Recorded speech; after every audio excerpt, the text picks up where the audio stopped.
So, good morning guys. I'm Evan Blanza. So, naglimpyo na pa dita dira sa gawas no. Kay hugaw-hugaw na jud siya gamay. Siya gamay pa jud. Hugaw-hugaw na day siya dako. Nya dire nagkuha pa day ko dirag tubig. Ako gi kapo kay aron kuan. Di masayang ang tubig.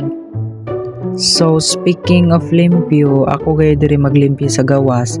Nya si mama dito sa sulod. Magtunga may sa trabaho aron dali ra mahuman. Nya dira dapita init-init na puday na dira. Nya ako to gibuta zone rocks. Nya ako gibanwasan og tubig. Nya ako na pod siyang say pangalan gi silhigan.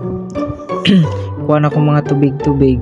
So kung maglimpyo gani ko no, di jud na mawa ang music. Nara jud na permentes do lang speaker nako kay munay magpakuha na ko energy. Mga songs labi na ni Taylor Swift. Wow. So ako day nagibanwasan diha. So padung na day tahuman dira no. 1, 2, 3. Wow. Ana diba? Kinakaayo. Di na maproblema sa maglabay-labay diri sa gawas kay limpyo na jud siya. O diba? Limpyo na kaayo. Napa ko no ay sis. Cha ka-OA. Nya pakita ko na yung kanal. Oh my god. Wow. Galing. Bye-bye. Thank you for watching po.